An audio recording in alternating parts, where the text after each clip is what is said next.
Bonjour à toutes et à tous, c'est RK. Aujourd'hui, nous allons nous intéresser à la règle de l'hôpital. Rentrons alors dans le vif du sujet.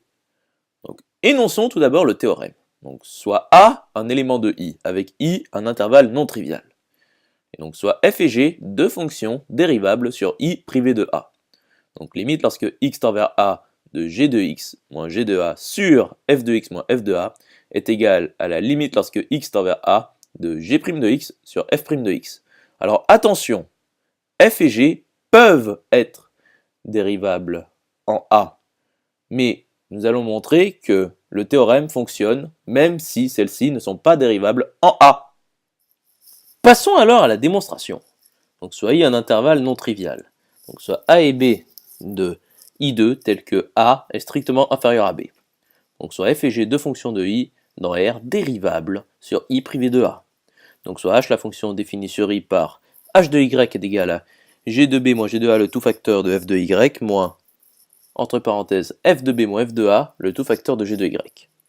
H de a est égal à g de b moins g de a le tout facteur de f de a moins, entre parenthèses, f de b moins f de a le tout facteur de g de a. Ce qui est égal à g de b f de a moins g de a f de b.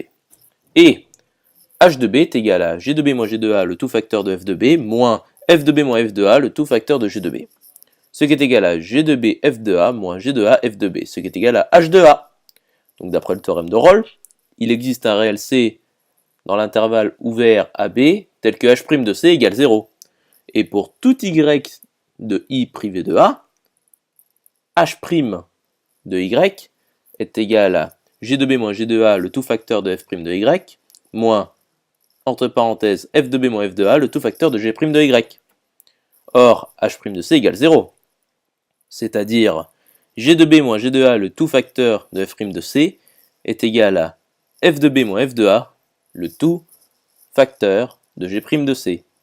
C'est-à-dire pour f de b différent de f de a, g de b moins g de a le tout sur f de b moins f de a est égal à g' de c sur f' de c. Poursuivons alors la démonstration. On suppose alors que limite lorsque x tend vers a de g' de x sur f' de x est égal à L. Prenons le cas numéro 1 lorsque b égale à x qui est strictement supérieur à a.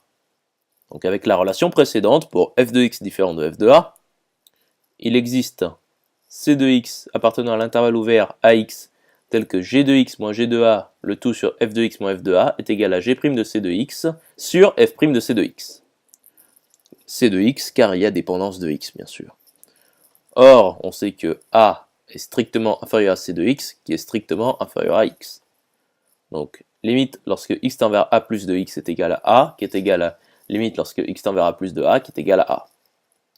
D'après le théorème des gendarmes, limite lorsque x tend vers a plus de c de x est égal à a. Et limite lorsque x tend vers plus de g' de x sur f' de x est égal à L.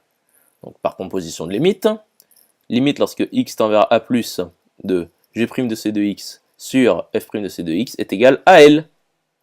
C'est-à-dire, limite lorsque x tend vers a plus de g de x moins g de a le tout sur f de x moins f de a est égal à L.